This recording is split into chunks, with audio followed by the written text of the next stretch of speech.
Bonjour à tous, bienvenue dans Voix martiale. Aujourd'hui, nous allons nous intéresser à un enseignant au profil quelque peu particulier. Jean-Louis Véran est avant tout un pratiquant. 6e dan de karaté Shotokan, il vit sa passion depuis de nombreuses années. Karatéka dans l'âme, il est également médecin rhumatologue. À ce titre, il consacre son temps à prévenir et guérir les pathologies osseuses et articulaires. Sa voix martiale se conjugue aujourd'hui avec sa voix professionnelle en étudiant et transmettant son expertise du mouvement. Un mouvement technique, un mouvement naturel, un mouvement sans traumatisme. Un beau sujet pour Voix martiale.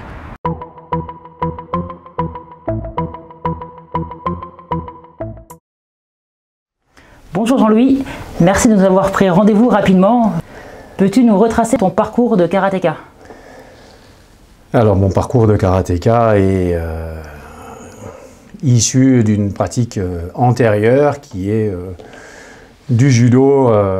J'ai démarré en 1969 et puis ensuite de l'aïkido, et c'est sur les conseils d'un professeur et ami maître maintenant, Christian Tissier, qui nous avait incité à améliorer un peu nos techniques de frappe, que je me suis retrouvé dans un club de karaté à Strasbourg, et puis là je me suis rendu compte qu'il y avait quand même un gros problème dans les attaques et tout, et finalement je suis resté au karaté parce que la progression me paraissait plus cohérente par rapport à ma compréhension des choses, et finalement je suis resté au karaté, quoi.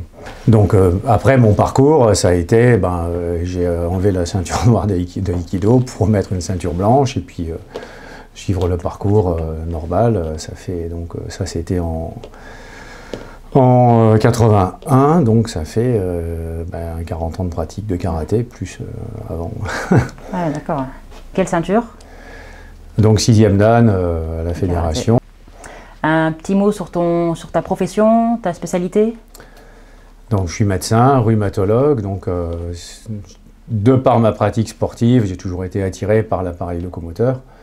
Je trouvais qu'il y avait quand même une complémentarité à la compréhension vue de l'intérieur dans la pratique du karaté et la compréhension un peu plus théorique qu'on a dans la formation médicale et de l'appareil locomoteur. Et d'ailleurs, dans le cadre de la rhumatologie, il y a deux grosses pathologies, c'est les maladies, on va dire, inflammatoires, et les pathologies mécaniques. Et dans les pathologies mécaniques, une grosse part est fonctionnelle.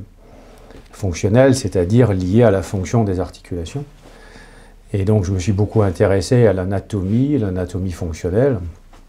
D'ailleurs, je m'étais aussi spécialisé en rééducation fonctionnelle. En réalité, j'ai les deux spécialités. Et puis j'avais fait aussi un DU de biomécanique, de la médecine du sport, de la traumato du sport.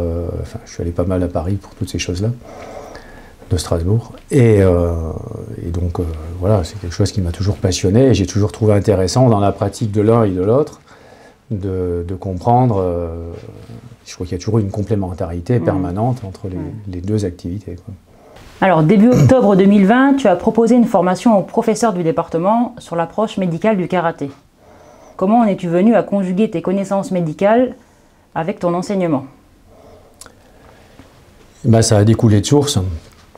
Comme j'expliquais, c'est que je me rends compte que finalement, il y a une unité entre la pratique du karaté en respectant le corps, les articulations, la gestuelle, les bonnes zones d'amplitude qui permettent de protéger les articulations, et c'est aussi ces mêmes secteurs d'amplitude, de gestuelle, qui permettent d'être le plus efficace, le plus efficient dans notre pratique du karaté. Donc il y a vraiment une complémentarité, et c'est pour ça que je ne veux pas parler de style X ou Y, mais d'une pratique, on va dire, anatomo-physiologique, et qui, je pense, à la fois préserve le corps et à la fois est efficace, quoi. Ce qu'on retrouve dans tous les styles, plus ou moins, mais c'est intéressant de le comprendre quand même. Ouais. Et c'est ce que je voulais essayer de passer comme message, c'est d'essayer de comprendre, comme on a fait en présentant des diaporamas et tout. Je pense que c'est plus facilement applicable si on comprend que c'est une logique et que c'est pas un dogme, parce que j'ai dit que c'est que les gens s'approprient les choses et les personnes s'approprient pour mieux après le transmettre et éviter que les jeunes générations se blessent inutilement, quoi. Parce que dans la pratique des arts martiaux, ben, on sait tous que c'est pas une histoire de 3 mois, c'est plutôt une histoire de toute la vie, quoi. Donc, si on veut arriver au bout du chemin, pas trop cassé, faut faire les choses correctement, quoi. Ici, en fait, l'extrémité du fémur, le rayon se resserre sur l'arrière. Le plus grand ici, c'est une sorte d'ellipse, une partie d'ellipse. Ce qui fait que quand on est genou tendu, ben, la zone de répartition des pressions de la force est grande, ce qui fait que la pression est relativement diminuée. Et quand on arrive sur l'arrière, ben là, du coup, la pression, la surface portante sur le tibia, elle est moindre. Mais par contre, la grande surface, elle passe vers l'avant et du coup, elle se retrouve à protéger la rotule. Donc quand on plie, ben, c'est la rotule qui travaille beaucoup, parce qu'elle est plaquée ici. Mais elle se retrouve sur la zone qui répartit le mieux les pressions.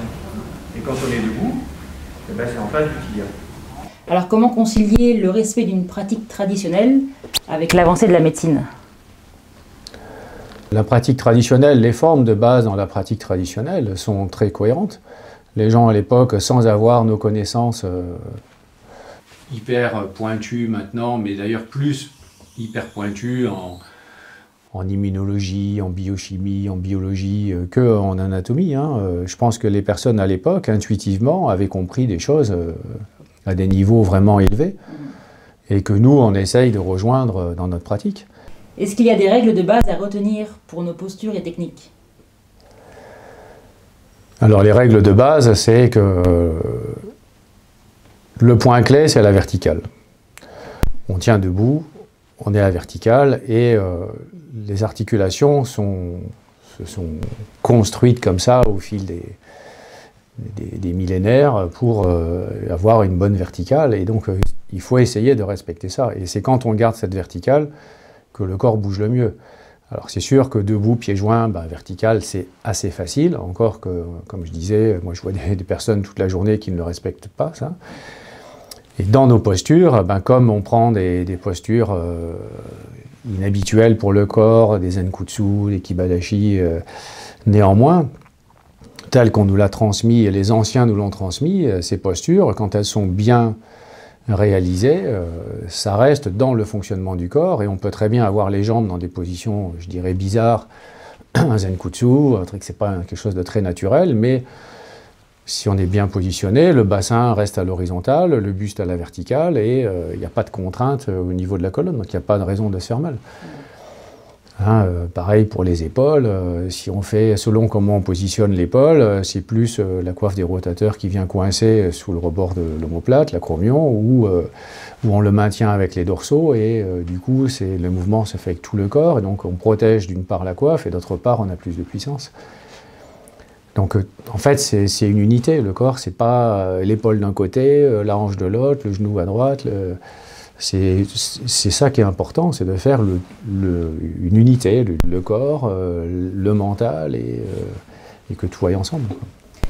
Est-ce que tu considères que la pratique actuelle du karaté sous ses formes sportives, kata, combat, est traumatisante à long terme?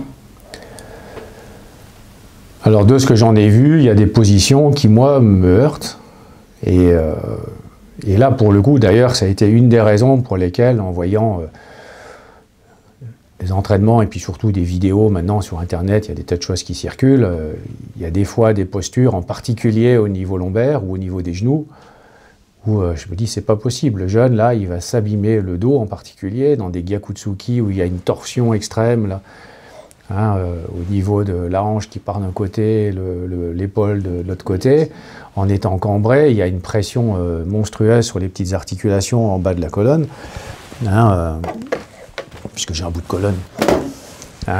Sur ces articulations-là ici, si on vient contraindre le dos comme ça, et qu'en plus on le met en torsion, les articulations-là, elles vont crier, hein, donc ça ne va pas durer longtemps. Alors ça va durer parce que suffisamment pour faire les compétitions et avoir les médailles, parce que quand on est jeune, jusqu'à 20 ans, 25 ans, peut-être 30, on peut faire à peu près n'importe quoi.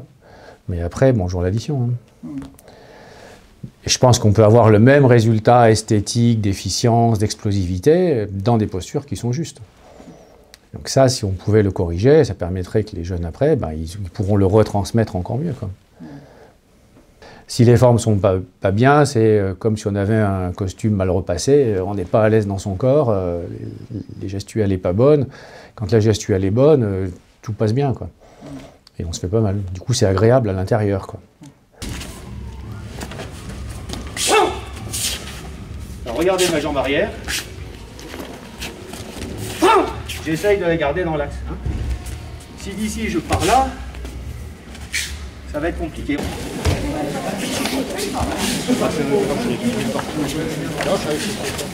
Alors justement, que peut-on conseiller à nos compétiteurs? Déjà de commencer à revoir les formes de base. Prendre le temps de faire corriger par quelqu'un qui va vérifier que la posture de base est bonne et la corriger, prendre le temps en y allant tranquillement, pas trop vite, corriger. C'est pas forcément évident d'aller doucement, bien décomposer, et puis après l'accélérer, et puis dans des positions ou des enchaînements de plus en plus sophistiqués. Mais il faut reprendre les formules de base, les formes de base, et ça c'est compliqué, parce que quand on on est allé dans ce sens-là, et puis qu'il faut après aller dans l'autre, ça fait le double de chemin, quoi. Et ça, c'est difficile. Ça veut dire qu'il faut aussi accepter de se remettre en cause. Et quand on a déjà eu des résultats, des médailles, et on se dit, bon, oui, mais ça marche ce que je fais, puisque j'ai des médailles. Pourquoi je me remettrai en cause? On peut comprendre le jeune qui hésite à se dire, pourquoi je vais faire tout ça, puisque j'ai les médailles et j'ai pas mal. Sauf que c'est un investissement pour l'avenir. Et ça, ceux qui sont déjà très impliqués là-dedans, à mon avis, ça va être compliqué de faire marche arrière. Mais par contre, ceux qui démarrent dans cette idée-là, si on peut leur enseigner des choses où ils ne vont pas s'abîmer, il me semble que ça peut être que bénéfique pour tout le monde et pour les générations d'après, parce qu'après, ils vont aussi enseigner des formes plus justes. Donc, le message, il est là, quand même. Alors, quelle est pour toi la place des étirements, sujet souvent à des avis très différents, avant l'entraînement ou après l'entraînement? Alors, les étirements, ça dépend pourquoi on les fait. Si c'est des étirements pour gagner en souplesse, augmenter les amplitudes des articulations quand elles-mêmes ne sont pas restreintes pour des raisons de malformation, donc gagner en souplesse des tissus tendinaux, musculaires ou ligamentaires, le meilleur moment, c'est quand le corps est déjà chauffé, donc plutôt en début de séance.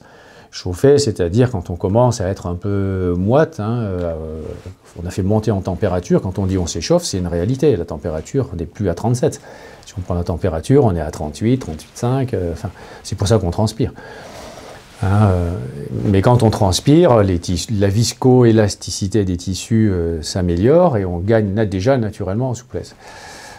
Et là, il y a moins ou beaucoup moins de risques de faire des blessures, quoi. Après, les étirements, pour gagner en souplesse, il faut y aller progressivement, quoi. Y aller progressivement et pas faire des secousses comme on voit des fois. Allez, on va dans each knee, on enchaîne des mouvements répétitifs. Il faut plutôt des choses plus statiques où on peut utiliser les propriétés entre agonistes et muscles agonistes et antagonistes. Pour les agonistes contractent, il y a une réaction de relâchement au niveau des antagonistes. On peut essayer d'utiliser ça pour gagner en souplesse et après, c'est la répétition, mais pas répétition en faire 200, c'est plus faire là aussi tous les jours un peu, de faire 6 fois, 7 fois, les 10 fois, des étirements bien faits, mais par contre tous les jours, il y a des chances de gagner en souplesse. Par contre, vouloir insister, forcer, au bout du compte, sur le coup, on va effectivement, parce qu'on est à chaud, arriver à gagner en souplesse, sauf qu'après, si on a trop étiré les fibres musculaires ou les fibres tendineuses, on les a blessées en quelque sorte, et après, la réaction, c'est qu'on a perdu, quoi. Donc c'est plutôt, pour gagner en souplesse, c'est plutôt en début d'entraînement. Après, en fin d'entraînement, c'est une autre chose. C'est-à-dire qu'après, en fin d'entraînement, les muscles sont un peu tendus, c'est peut-être de faire des étirements, mais pas pour gagner en souplesse, pour retrouver la souplesse normale, pour éviter les courbatures après, pour améliorer le fonctionnement des muscles et faciliter la récupération plus rapide, quoi. Tu es également donc professeur de club. Peux-tu nous parler de ton club justement? Alors c'est un club qui a maintenant une trentaine d'années, puisque j'ai ouvert en 90, mais c'est un club qui est toujours resté très intimiste. Dans les petits groupes, quand on est une dizaine, une quinzaine, du coup je peux aller mixer, je donne des conseils, je corrige et je pratique aussi. Et ça me permet de m'entraîner aussi avec les jeunes qui aiment bien, quoi. Et puis après, quand il y a des ceintures noires ou quoi, ça me permet moi aussi de ne pas trop rouiller, de rester un peu dans le coup, quoi.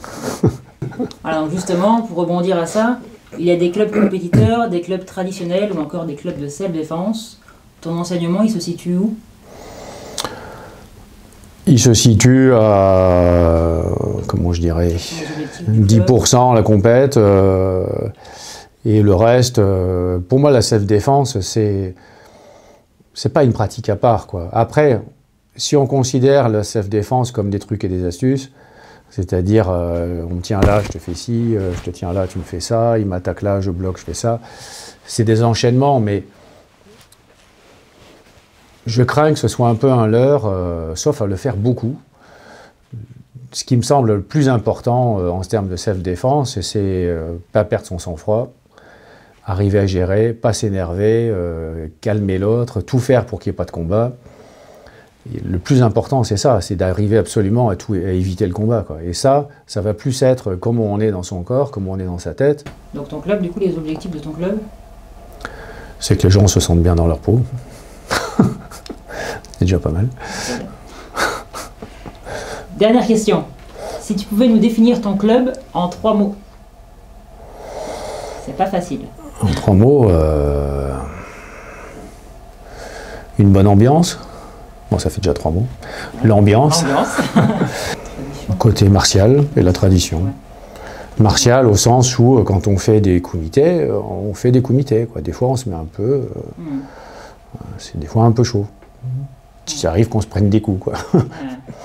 Mais j'ai jamais vu de blessure grave. Parce que quand on le fait de façon honnête, donc c'est le respect de l'un par rapport à l'autre pour être dans cette bonne ambiance. Et voilà, donc à partir de là, on arrive à s'entraîner bien, sans se blesser. Eh bien merci en tout cas Jean-Louis. Merci Joy d'avoir répondu favorablement à cette idée et surtout de l'avoir mis en place, parce que je suis bien conscient que moi j'ai eu la belle partie, mais la partie organisation, tout ça, c'est la plus difficile et toujours avec discrétion et efficacité, donc c'est super. Merci. Cette approche réfléchie des arts martiaux vous parle? Les notions de bien-être à long terme sont pour vous primordiales? Vous pouvez donc vous rapprocher du club karaté France Shotokan-Metz et des futures formations organisées par le comité départemental et M. Jean-Louis Véran.